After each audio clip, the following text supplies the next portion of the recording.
School's almost out and the boys of summer well in full swing. Hello again and thanks for opening up the Marauders magazine with us today. It's the inside look at our minor league baseball team right here in Bradenton. The most jam-packed show yet on tap today. We're going to give you the game day experience at McKechnie Field and go inside the Marauders clubhouse. And we'll step away from the field and into the community and learn a bit about the parent club Pittsburgh Pirates and their community commitment program. And of course, we'll put a player back on the 60-second hot seat again today as well. But we start with Cole White. To us, Cole's an outfielder for the Marauders, but to a whole different crop of people, his name's not Cole, it's Lieutenant.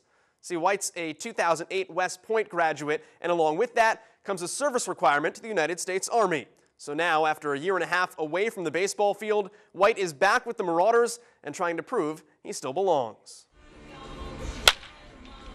21.8, the average age of the 2011 Marauders. Outfielder Cole White's an outlier, 26, with just 2 years of pro ball at the short season level after 2 years of active military service. It's something that if you get wrapped up in, and I've been wrapped up at times thinking, oh, I'm 26, I've only, I took 2 years off, I've only played low A ball, and here I am in high A, and you can get wrapped up in it, but if you do, then you're going to just spin your wheels and get nowhere. While some might discard White because of his age and situation, the Pirates, with no obligation to do so, gave him another look. Right, well, this organization, values character, and it values, people of integrity, and it especially values a guy that served our country. It speaks a lot towards, it'd be easy to come back, give him a shot and then go, but these guys want to make sure that they gave him what he deserved. Days after the Assistant Secretary of the Army granted White's early release, he was in state college, playing mostly with kids straight off college campuses. Wow, this guy, served in our military and for 2 years, and to see him in his first batting practice, you could see he was a little rusty, but I don't know, he had so much power, so much strength, and it was good to see him swinging again. Him coming in with the attitude and the disciplines that he showed, and getting in the cage, working every day. I think he showed the example of that he was going to show up and give 100% every day, regardless of how he felt. I thought guys really embraced him. As the season went on, you could start to see that kind of pay off. But as natural as baseball comes to White, this challenge is hard. Hitting's the hardest thing there is doing in all athletics. So when you talk about coming up from that standpoint, obviously there's going to be some adjustment period, there's going to be some catch-up period. I knew that coming into it, that it was going to be difficult to adjust to it, but you just gotta keep things in a positive light and just get ready for the next day if things don't go well. Even hurt for a couple of days, you step back in there, 90 mile an hour fastball might look like 98, and that's enough to throw anybody off. These pitchers are definitely the best I've faced so far in my career, and you take that time off and then you get right back into it, and you're facing the best of the best. The trek's not without reward. In his first spring training this year, White got the call to be a minor league extra at a big league spring training game.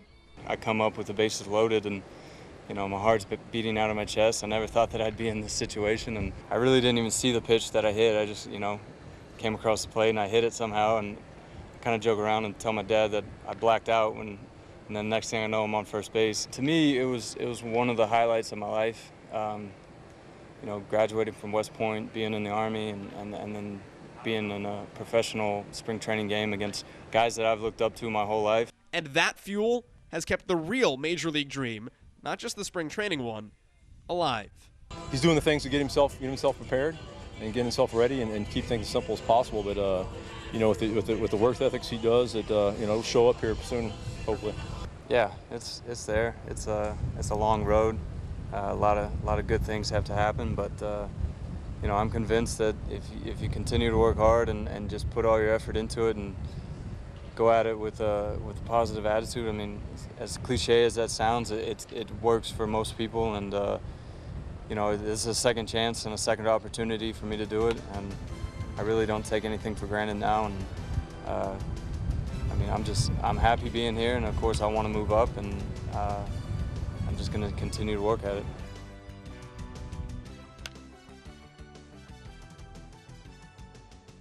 We continue here in our METV studios, and we're joined now by Cole White. Tell me a little bit about the process for you. We took a look at the baseball side of things and getting back into the game, but the process for you in terms of the road that it took from being in the Army to getting yourself back into baseball, and what that was like for you. Well, it was quite a long process, a lot of paperwork. You know, I had a 24-month commitment that I had to fulfill before I could try to play again. And what I did was, about a year and a half into my commitment, I sent up paperwork to the Pentagon and had to get a number of signatures for approval. And through that process, you know, it went rung by rung, and it was you know, I had to be very patient because, you know, in the Army, paperwork takes quite a while. But you know, I got my release in June, and I think 5 or 6 days later, I was up in State College playing baseball again. That came from the Assistant Secretary of the Army too, the OK? Yes. That's a high ladder. Is it kind of surreal when you think about it? Yeah, it was pretty impressive at the how high my paperwork actually went. You know, I was in a unit at Fort Hood, Texas, and it went through my chain of command and then all the way up to the Assistant Secretary of the Army. You know, I was very fortunate for them to approve it and allow me this opportunity. Describe the balancing act for me too, because you know when you go to West Point that there's obviously a service commitment, and I mean that's a big part of the reason why you go, and then you balance that too with, I'm sure, wanting to play baseball. And I know we've talked in the past about your family wanting to be able to see you play baseball, and being able to put those two things side by side. Is it a thought in terms of how you're going to make those work as you go to college at West Point, and then as you go through your career, and then when it comes time to graduate and do both, how you're going to make that work? It's really something you have to learn how to separate, and you want to give your full attention to what you're doing at that time. While I was in the Army, you know, baseball was kind of out of my mind and kind of on the back burner. I mean, I wasn't really focused on that. I was focused on doing my job and leading soldiers that I was in charge of. Sure. So for me, I had to learn how to separate the two and just give my full effort for whichever one I was doing at the moment. Describe being in the Army for me. Somebody on the outside, what's it like? It's good. I mean, it's a lot of hard work, early mornings, late nights, a lot of training, a lot of sacrifices you have to make in terms of, you know, families and getting deployed. I was fortunate to stay on U.S. soil, but it's like clockwork. I mean, you know where to be at every moment, and you know what to be doing, and you get to experience things that the normal everyday person doesn't get to experience in terms of the type of training you do and the people you meet. Keeps it very fresh and very interesting. Seems like a juvenile question, but what's it like, A, to ride on a tank, and B, to blow stuff up? It's awesome. It's I mean, it's an adrenaline rush. I think that's why a lot of people go into it. You know, it gets you out of your everyday comfort zone and kind of puts you in a place where you've never been. And you know, not many people at the end of the day can go home and say, well, I blew up, you know, a house today with a M1A1 Abrams tank. So it's very, very cool. What comes along with that, though, in terms of training? I mean, obviously they don't just put you in a tank. I mean, there's hours of preparation, years of preparation at West Point. I mean, the types of stuff that you have to do, not just mechanically and mentally and just by learning the ropes and what buttons to push, but physically too. I mean, you've got to be in alpha shape. Right. You know, it's a process. They call it crawl, walk, run in the Army. And you start by crawling. You learn the basic maneuver tactics as like an infantryman, just kind of on your own, on your feet. And then, you know, small unit tactics lead into bigger unit tactics. And then you kind of get into your specific job, which mine was being an armor officer. So I went to Fort Knox, Kentucky, where I spent 4.5 months basically learning everything there is to know about tanks and how to maneuver, how to shoot, how to use them on a battlefield. So they don't just throw you right into it and say, hey, you know, good luck. It's a very slow process that gets you ready for that, you know, for that moment in combat where you're going to be used as a weapon, basically. You said you had the fortune of not being deployed, that all your service time was on U.S. soil. Is there a good and a bad to that in terms of, obviously, when you go into the Army and the circumstances that surrounded you wanting to go into the Army? I mean, we've talked about what's kind of happened in the country over the last 10 years influencing you. The maybe good of you're out of harm's way in some essence of being able to stay in this country, but the bad in terms of all of that training and all of those hours and all of that commitment that you had, and you don't get to use that in the end. Is there a balancing act there to you? There really is. You know, you go through countless amounts of training and preparation for that moment where you may be in combat, and then to not see it happen. I'm very fortunate. You know, because once a real bullets start flying and bombs going off, you know, things get real serious, real quick. And so for me, being in simulated training and simulated battle, and you know, I count my blessings every day that's as far as it went.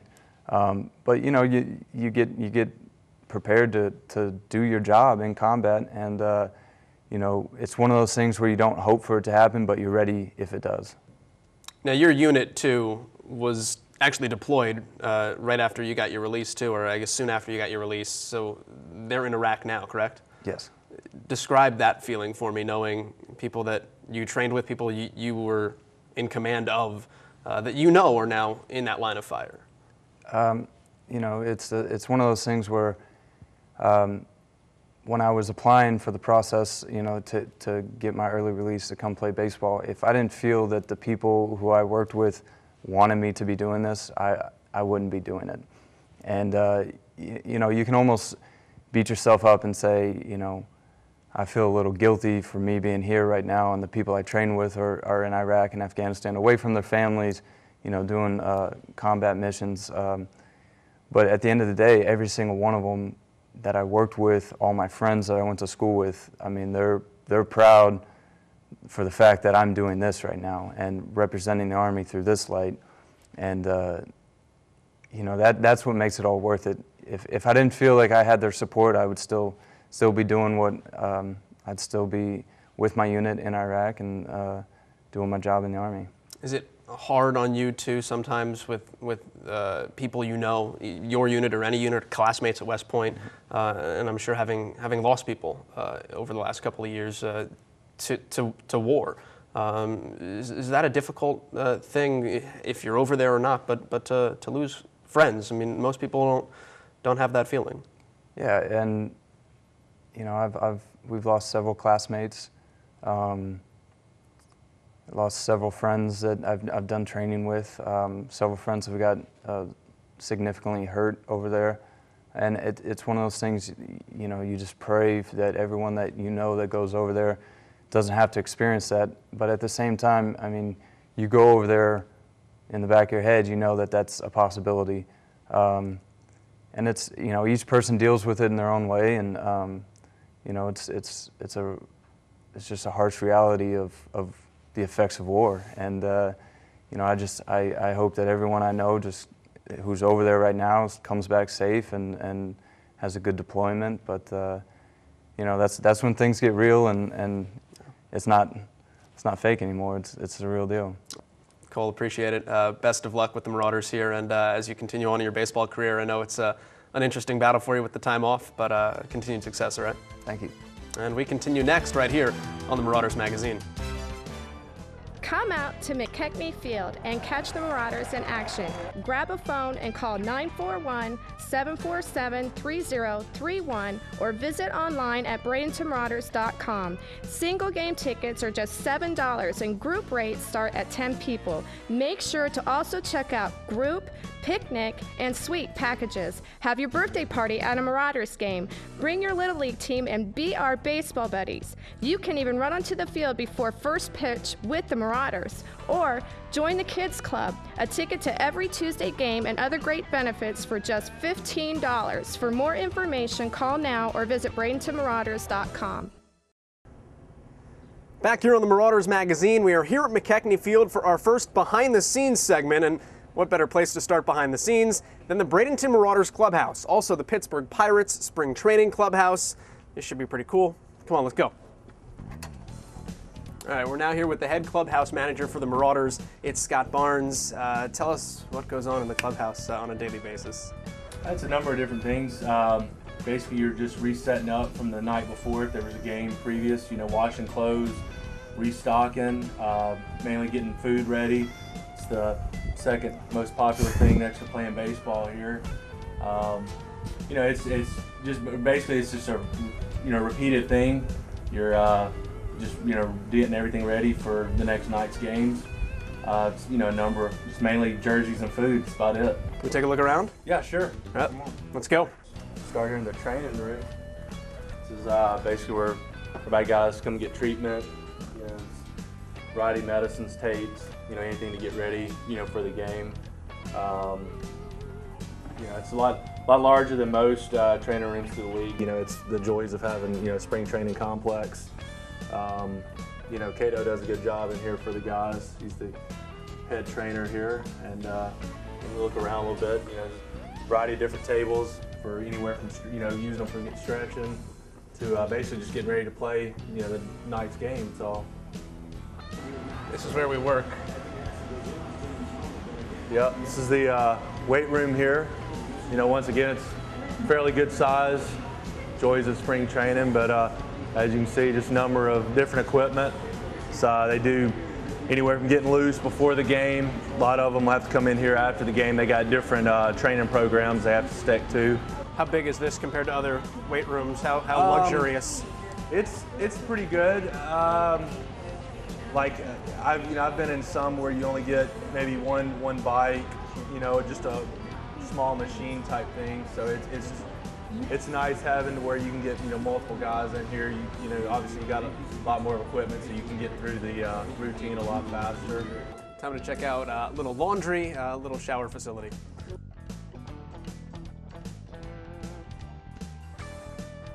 Obviously the showers. It's decent. It gets a little crowded though. After the end of the game, everybody's wanting to get out of here quick, so it gets a little roomy for some comfort, but it's all right. It gets the job done.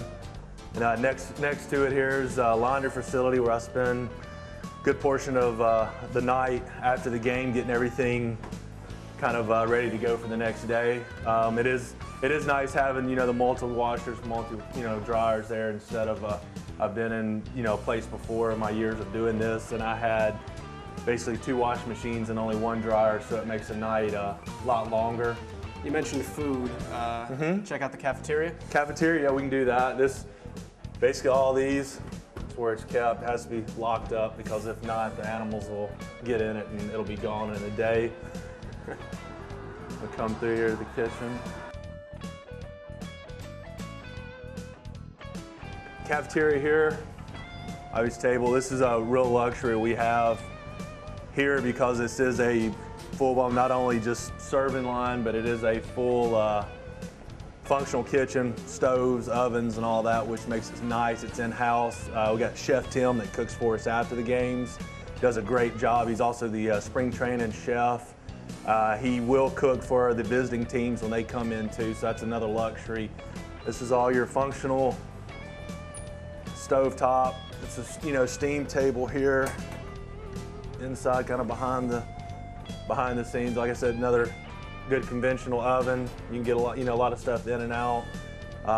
Our guys, they love the typical crock pot meal. So we got some Progresso soup going here. be for today. Kind of getting it going. They love it. Anywhere from the ravioli to different types of soups. How many channels of TV does the Clubhouse get? We're fully functional with just about a little bit of everything in here. We kind of keep it that way since, you know, we spend 90% of the time here. It's nice having the big 60-inch TV, nice comfy couches. They sleep well at night. Kangaroo court. Yeah. Always important. Yeah, it is. It is. It kind of sets the laws around here. Let's, I guess, coach's office. Let's go Yeah. say hi to Carlos. Yeah, Carlos should be in Carlos, there. this way.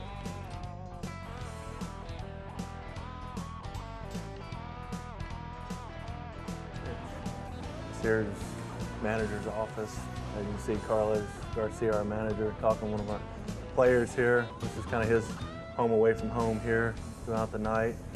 And then next to it, let's see what we got here. Yeah, there are.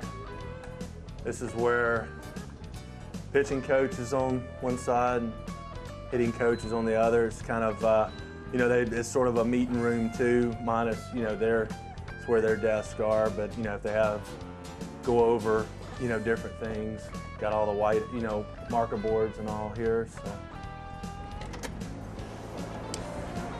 So that'll do it here for our behind-the-scenes clubhouse tour here at McKechnie Field. Many thanks to Scott Barnes. Yeah, glad y'all Appreciate could it. stop by. I hope it gave you an inside look of the clubhouse, you know, without the baseball field intact there. It's kind of what goes on. In the meantime, we've got a game to prepare for, so we've got to cut you guys loose. But thanks for stopping by, and we'll continue next here on the Marauders Magazine.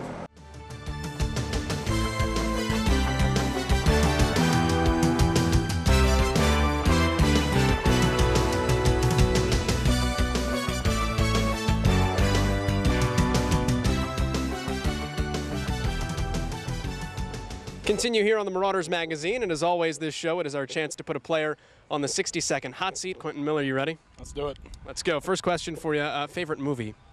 Favorite movie? Remember the Titans. Favorite baseball-related movie? For love of the game. Favorite non-sports movie? The Hangover. Do you have a pregame routine? No. Any superstitions? Nothing? Just don't step on the line. Walk-up music for you, or I guess pregame pitch music for you. What's your song? Amazing, Kanye West. What's the rationale behind that? I'm amazing. What's your favorite website to visit? ESPN. Favorite Facebook. Favorite ballpark you've played in? Probably Lakewood, the Phillies low A team. What's your favorite FSL ballpark so far? Probably Tampa. Favorite non-sport or favorite sport that's non-baseball? Probably college basketball. What's your career ambition outside of baseball? I have no idea. Pet peeve? None. Comfort food? Chipotle. Lucky number? 14. And you're off the hot seat. Sweet.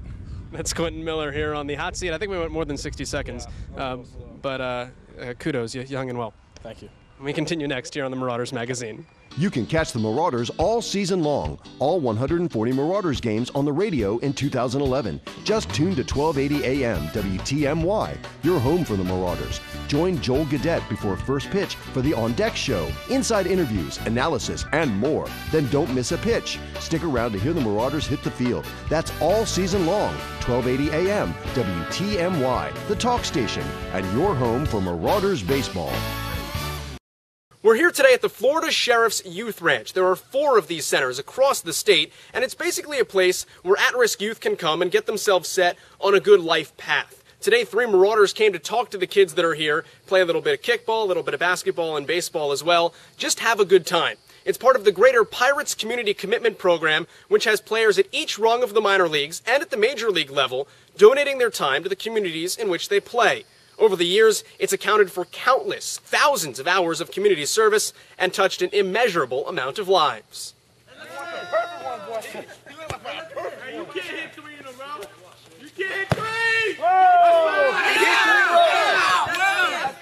Court kickball, little mix of kickball, dodgeball, a lot of different games. And on this particular Saturday, Marauders Ramon Cabrera, Ilevis Gonzalez, and Adalberto Santos got schooled in how to play.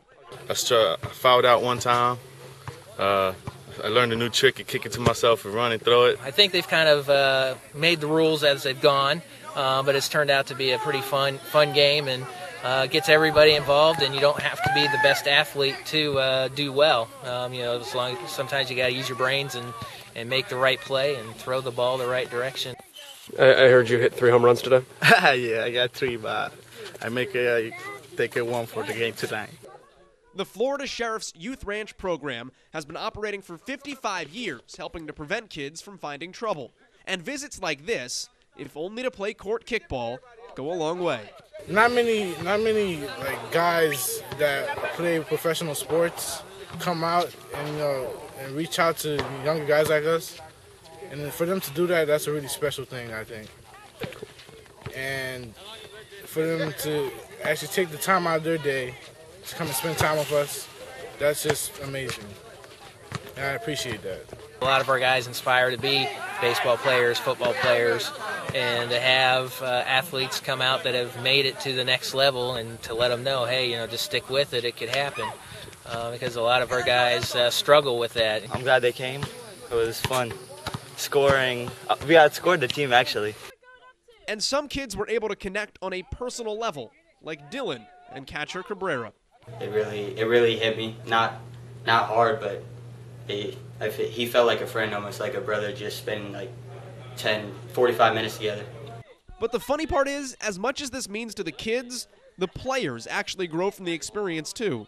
Being where I come from, being in the same exact footsteps and in the seats that they're in, and being able to just have some fun and show them some sportsmanship. I don't do this in Venezuela, but when I'm here, I like to help people. Definitely relates, and it's fun to come out anytime when you can relate to a certain subject, and especially something like this, and be able to help and give back and just have some fun, and show them that you can never give up and always just keep pursuing what you love. And therein lies the overriding goal of the Pirates Community Commitment Program, to impact others' lives and maybe touch the players along the way as well. They're related to us type thing. They got the same stories, and so they came down and shared with us, and then we just take what they said and know that somebody else is out there too. And that wraps up another edition of the Marauders Magazine. Remember, the Marauders play all summer long in Bradenton, right at McKechnie Field. We'll be back here next month with more inside looks at the team. And as always, for more information, you can find out anything you need to know anytime online at BradentonMarauders.com. But as always, for now, it's my turn to walk the plank. Thanks for joining us.